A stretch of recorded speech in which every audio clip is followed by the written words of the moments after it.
Hello, you're listening to the Art History Symposium, brought to you by the University of California at Davis. With every episode, we'll bring you the latest in art historical research from faculty, students, and alumni of UC Davis. Our first fall 2009 season starts out with one of our very own MA candidates in art history, Laura Hutchison. Laura just began her second year here at UC Davis, coming from Hendrix University in Arkansas.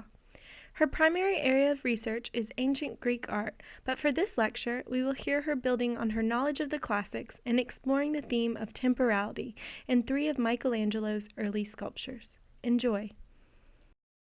Okay, so we're going to get started. Laura is talking about a paper that she's written for the Hawaii Conference in Humanities and the Arts on Michelangelo and three of his early sculptures. So off you go. Thank you for that introduction.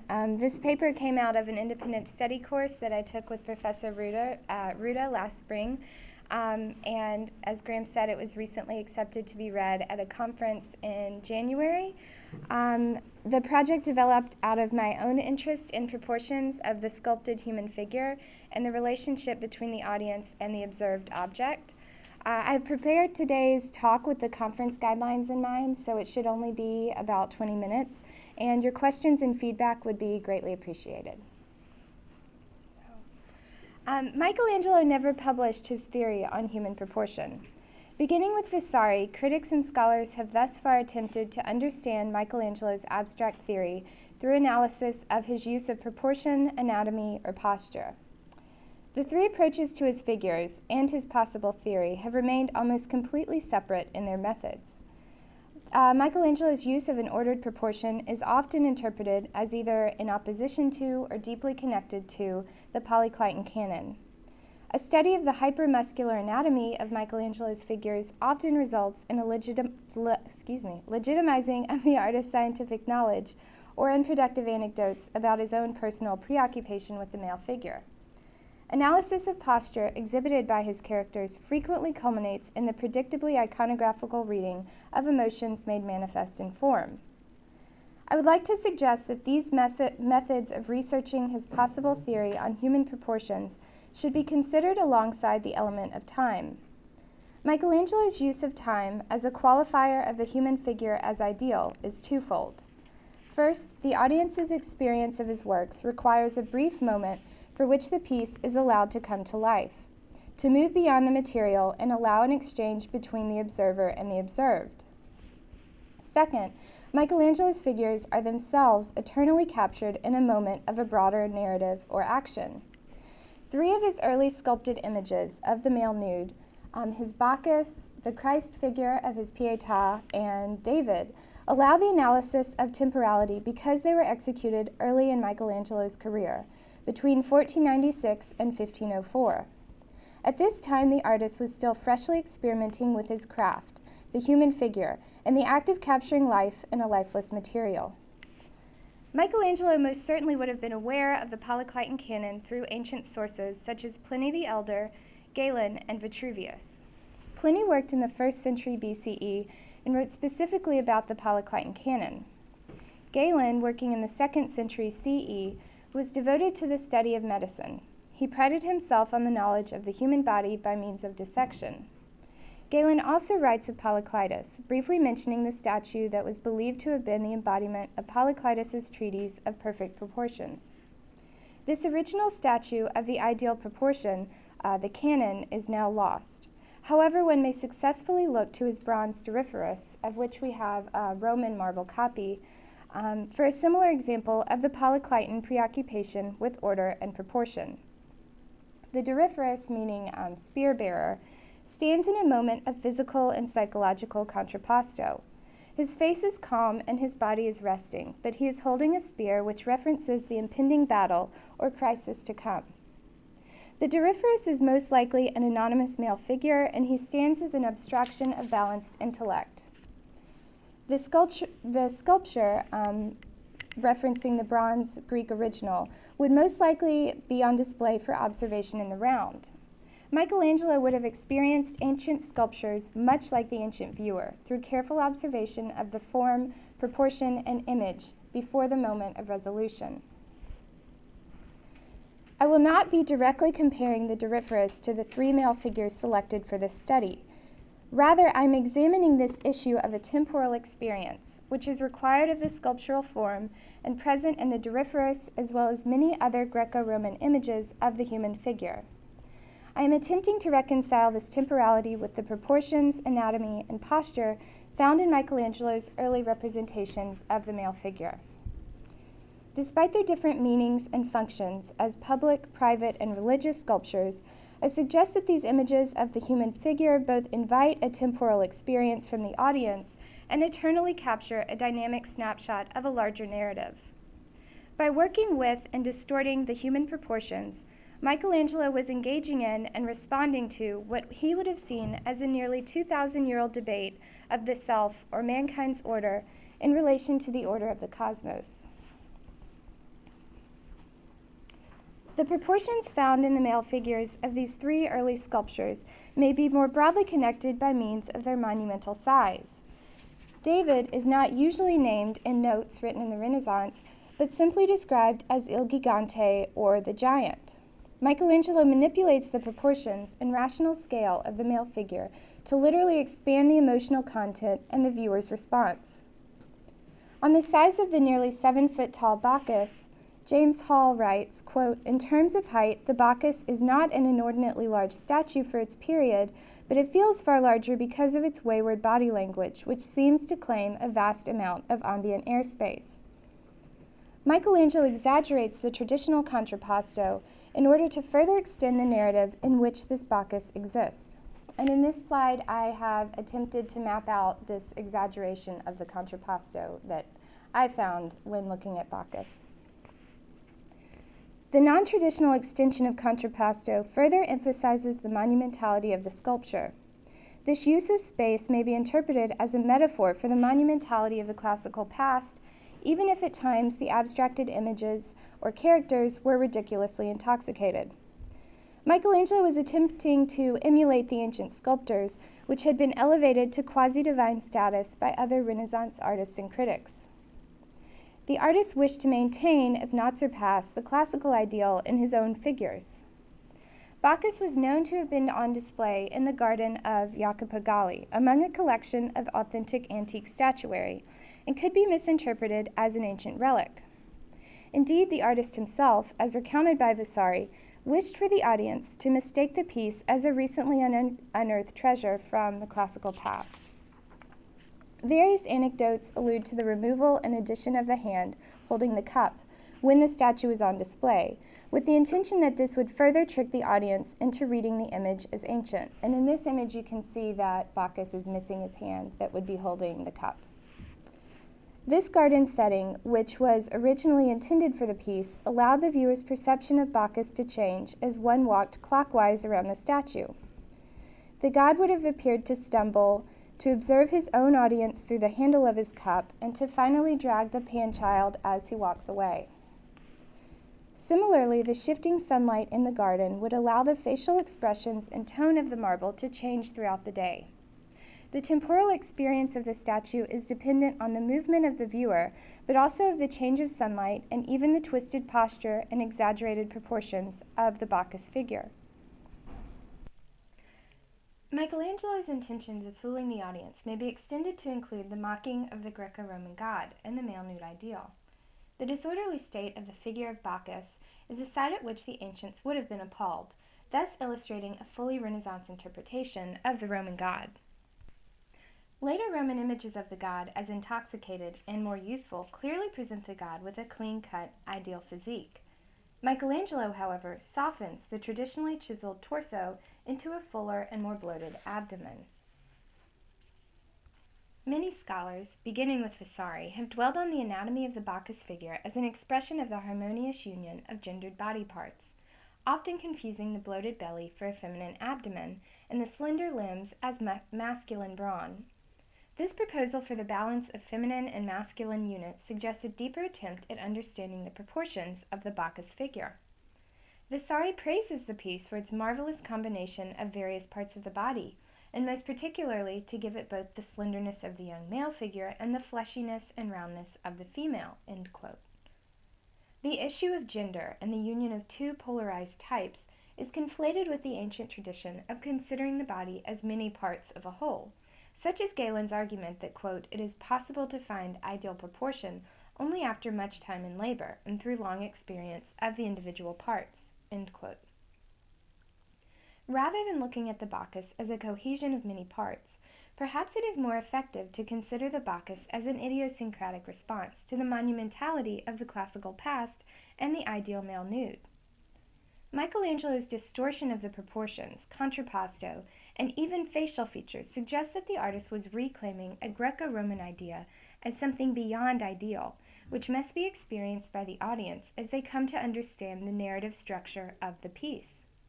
Although it is the earliest of the three selected sculptural images, the Bacchus suggests a commanding response to the long-standing tradition of the heroic male nude by means of its own proportion, anatomy, posture, and temporality. Vasari conflates the anatomy seen in Michelangelo's Pieta with the overall idealism of the human figure, praising, quote, the beauty of its limbs and the skill with which the body is carved, a nude so well endowed with muscles, veins, and nerves stretched over the framework of bones, end quote. It is clear that Vasari himself understands human anatomy, and his reading of this piece becomes a learned discussion between artist and critic.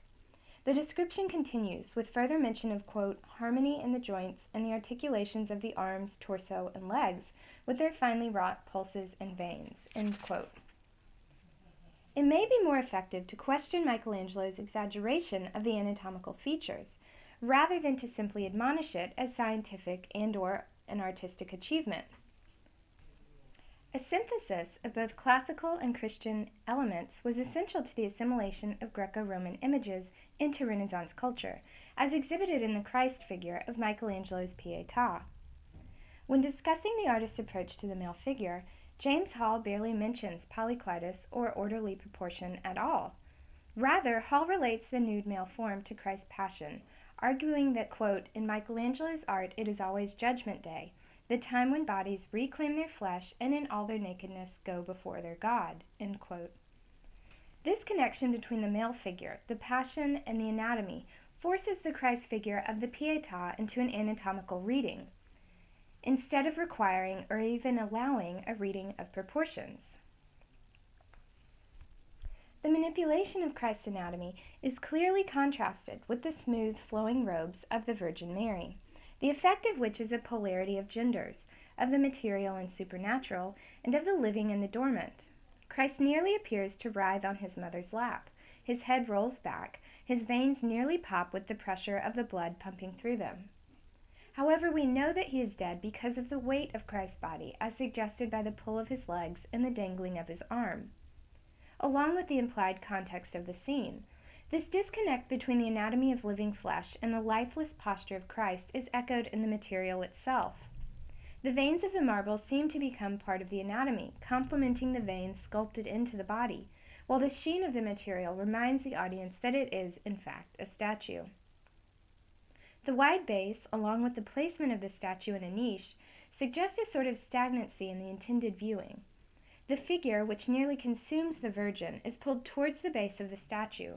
Rather than the dynamic twist found in Bacchus, Christ's posture seems to suggest a null existence or dead weight. Christ is forever laid across the lap of the Virgin Mary, splayed before the audience and God in death. The temporal experience created by the strained limbs and formal emphasis on the stone becomes one of immense heaviness. Rather than requiring a 360-degree motion of audience or sunlight, the Pietà simply asks for frontal observation and self-reflection. It is in this respect that the temporal experience of the Pietà may be read as the most confidently somber of Michelangelo's presentations of the male nude. Michelangelo has used the male form, specifically anatomy, to represent the greater cooperative pair of formal and iconographic, or body and spirit. The anatomy, then, becomes complementary to the overall scale of the male figure. It allows a balance both between the figures and within each separate figure, which highlights an eternal limbo of living and dead. Both Vasari and Kenneth Clark suggest that the anatomy of David is fundamental in understanding Michelangelo's presentation of the human form. When describing the piece, Vasari notes that, quote, the contours of its legs are extremely beautiful, along with the splendid articulations and grace of its flanks, end quote. Clark's description of the piece, which places David within a survey of the monumental nudes of Western art, emphasizes the anatomy as an artistic feat. Clark begins with a study of the torso alone, providing his reader with a cropped image of the torso as the only image of David in his text. Clark relates Michelangelo's own skillful rendering of anatomy to the softer forms of ancient sculpture, saying, quote, given the torso alone, he might be claimed as the climax of that long search for harmony which started with the fragment from Miletos or the Critios youth. True, there is a ripple of ribs and muscles, and, beneath it, some distant storm that distinguishes the David's torso from those of the most vigorous antiques, end quote. Both Vasari and Clark recognize the artist's technical skill specifically through his rendering of human anatomy. Although the anatomy is physically inaccurate, it has been interpreted as essential in Michelangelo's figure. Indeed, the emotions and narrative of David are made manifest in the posture and anatomy of the figure. The figure's stare into an unidentified distance suggests that he is looking at his match, while the unnaturally wide rib cage and heavy hands clutching parts of the sling act as a metaphor for the monumental deed which he is about to commit.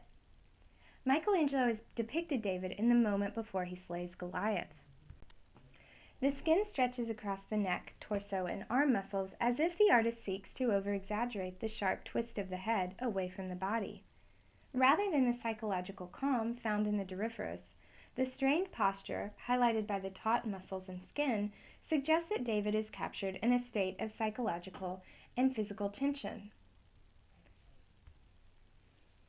David illustrates Michelangelo's authoritative use of anatomy in the context of monumentality. The unnaturally large hands, torso, neck, and hair were meant to strengthen the figure, with the intention that it would be seen from below one of the buttresses of the Florence Cathedral. The distortion is made more obvious when the figure is viewed more closely from below at the Gallery of Florence of Fine Arts, where he is on display today. However, the sling is visible only from behind the statue.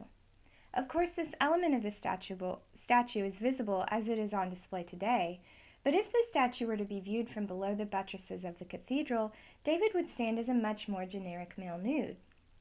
The full tension of David is revealed as one walks around the statue. The identity of the figure was less obvious in the intended setting for the statue, and the temporal experience would then rest on the shifting sunlight. The shadows created by his heavy hair and widened torso would change with the sunlight throughout the day. And yet, Michelangelo has manipulated the Polycliton canon in order to more truthfully portray the male figure. His exaggeration of specific body parts is in effect an optical illusion, which allows the figure to serve as a truly monumental reference to the ideal male nude. This original display of the statue would have allowed for David to step out beyond the Greco-Roman moment of tension and stand instead as an eternal reference to the Greco-Roman male nude. The exaggeration of proportions and anatomy are the means by which Michelangelo actively responds to the classical ideal. Similarly, the monumentality of the piece, as accentuated by his hands, head, and torso, suggests a reference to the monumentality of ancient sculpture and perhaps even the permanency of the classical past. David is captured in a moment of tension and simultaneously presented as an eternal ideal. Michelangelo's male figures, presented in his Bacchus, Christ, and David, maintain a fully balanced union of ever-shifting temporal experience and eternal subject. Images of the male nude of ancient Greco-Roman culture, such as Polyclitus's Doryphoros, presented the physical state of stationary before active, or as the psychological calm before a moment of crisis. Michelangelo's three early male figures reference the idealized proportions of the male form by means of their obvious nudity and carefully rendered anatomy. However, the artist manipulates the generic nude male into something completely individual with the exaggeration of posture, manipulation of anatomy, and allusion to a much larger story from which the characters are captured. If we are to return to the human form in a moment of tension. The human proportions of Michelangelo's early sculpted male figures become more clear. Michelangelo developed the relationships between the segments of the body into a dynamic experience that shifts with each new perspective. Thank you. To find out more information on the people and events affiliated with the Art History Symposium, please visit our website at www.ucdavis.edu/arthistory. You can also look us up on Facebook under Art History UC Davis. Your feedback and commentary is always welcome. This has been the Art History Symposium, brought to you by the University of California at Davis. Thanks for listening.